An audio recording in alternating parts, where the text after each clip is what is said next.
हम बुला छोटे बड़ा क्या करेंगे ठीक है बिल्कुल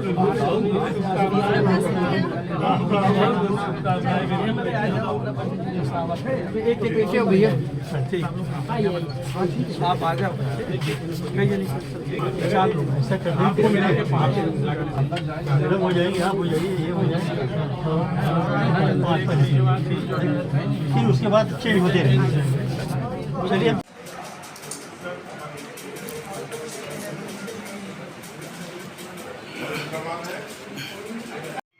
एक ही रणनीति चुनाव लड़ेंगे। हमारी क्षेत्र की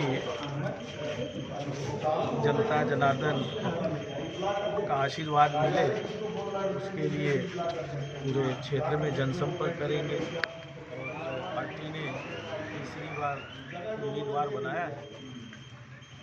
मुझे विश्वास भी है कि जिस तरह से भारतीय जनता पार्टी की सरकार का लगभग 18.5 वर्षों का जो कुशासन रहा है, जिस तरह से महंगाई, बेरोजगारी, भ्रष्टाचार, लोग छोटी छोटी जगह न्याय पाने के लिए बिलख रहे हैं, परेशान हो रहे हैं, ये वर्तमान की सरकार जिस तरह से इवेंट करने का काम की है, सिर्फ आयोजनों में ही सारा पैसा बर्बाद किया है, घोटाले पर घोटाले किए हैं, शिक्षित बेरोजगार भटक रहे हैं, SC/ST का मिला हुआ अधिकार छीनने का काम किया, OBC का मिला हुआ अधिकार छीनने का काम किया।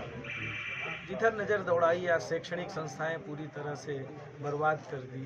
आज गरीब का बच्चा पढ़ नहीं पा रहा है। इन सब बातों के लिए कौन जिम्मेदार है?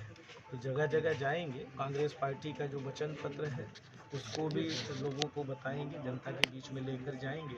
और भाजपा की जो असफलताएँ थी, भाजपा सरकार ने जो हमें बदले में महंगाई दी है, भ्रष्टाचार दिया है, इन बातों को भी लोगों को बताएंगे। और लोगों का जिस तरह से जन समर्थन मिल रहा है तो स्वाभाविक रूप से ये मान के चलिए कि मध्य प्रदेश में एक तरफा कांग्रेस पार्टी की सरकार बन रही है।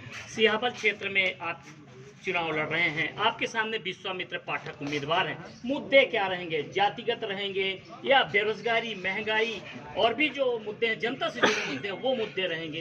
किस तरह से आप इसको लड़ेंगे? कांग्रेस पार्टी ने कभी जातिवाद की राजनीति की नहीं। कांग्रेस पार्टी ने सभी जाति धर्म को लेकर साथ में चली और हमेशा डेवलपमेंट्स और लोगों के जो अधिकार हैं उसको देने का काम किया। और हम उसी की बात करेंगे जो हमारा वचन पत्र है, जो हमारे पिछले काम रहे हैं कांग्रेस पार्टी के।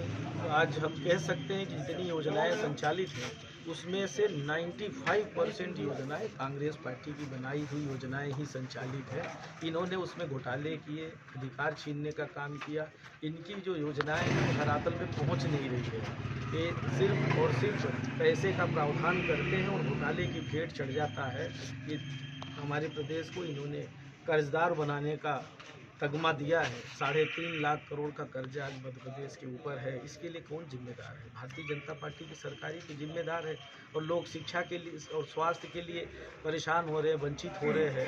अच्छी जो सुविधाएं मिलनी चाहिए वो नहीं मिल पा रही है। तो ये भारतीय जनता पार्टी की सरकार की असफलता ही तो है। सिहावल विधानसभा में 10 साल से आप हैं, इस बार नया क्या रहेगा? 10 साल से आपकी वो है। 10 साल से है, हमने काम किया है। विधायक का जो कर्तव्य होता है, विपक्ष के विधायक थे, जो हमारी भूमिका होती है वो हमने उसका निर्वहन किया। 15 महीने जब सरकार थी उस समय हमने जो काम किया उसको भी बताएंगे। हमारे बहुत सारी सड़कों का निर्माण किया, पुल पुलिया से लेके स्कूल का उन्नयन से लेके बहुत सारे काम हमने, स्वास्थ्य केंद्र हो, सब हमने काम जितनी तत्परता से करनी चाहिए हमने करके दिखाया है 15 महीने के कार्यकाल।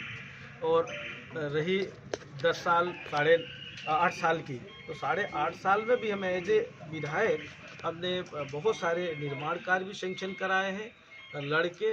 और जब भी कोई संकट आया है तो हमने, अगर सरकार ने सदन में सुनवाई नहीं की है तो सड़क पे भी लड़ाई लड़ने की हमने जनता के हित में, जो एक विपक्ष के विधायक की जो जिम्मेदारी होती है, हमने उसका निर्वहन किया है। और मुझे पूरा विश्वास है कि हमारे क्षेत्र की जनता हमारे किए गए कार्यों का पूरा आकलन करेगी और कांग्रेस पार्टी को जैसे पहले भारी मतों से विजयी बनाया था, इस बार और ज़्यादा मतों से आशीर्वाद देने का काम करें। तो ये कैलाश विजयवर्गीय सीधे दौरे पर लगातार कांग्रेस पर हमला हो रहा है। इनके पास बचा ही क्या है? कांग्रेस को गाली दो, कांग्रेस ने क्या किया ये तो बताएंगे नहीं। देश को आज़ादी दिलाने से लेकर आज कांग्रेस जहाँ भी हमारा देश है, प्रदेश है, वो कांग्रेस की देन है। इनने तो सिर्फ और सिर्फ झूठी घोषणाएं की, बड़ी बड़ी बातें की।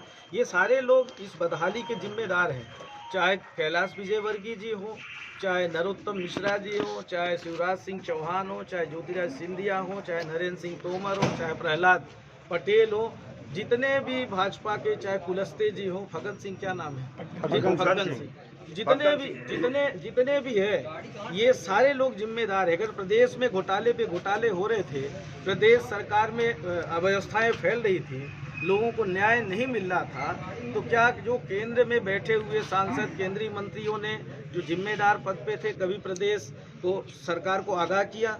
और केंद्र सरकार जो महंगाई बढ़ा रही थी, बेरोजगारी बढ़ा रही थी, जो मिले हुए अधिकारों को छीन रही थी, संविधान आज खतरे में है, तो क्या ये भारतीय जनता पार्टी के केंद्रीय मंत्री, कोई सांसद क्या आवाज़ बने देश की जनता के?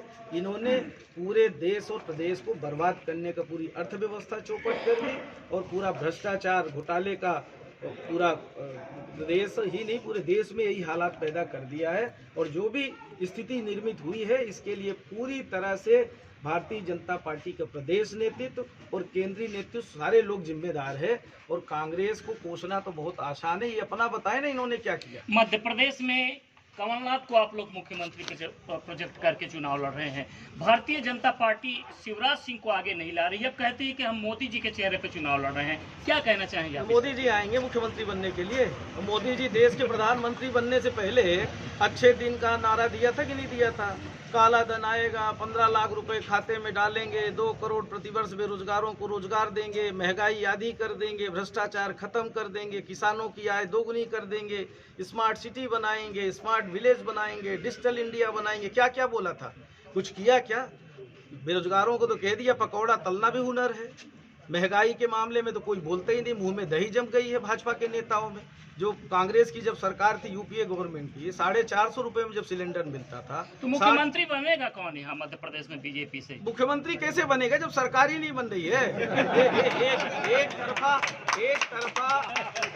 एक तरफा कांग्रेस पार्टी की सरकार बनने का माहौल है। प्रदेश की जनता ने मन बना लिया है, कमलनाथ जी के नेतृत्व में मध्य प्रदेश में चुनाव हो रहा है, कांग्रेस की सरकार बनेगी और कमलनाथ जी मध्य प्रदेश के मुख्यमंत्री बनेंगे, प्रदेश की जनता को न्याय देने का काम करेंगे। बहुत बहुत धन्यवाद।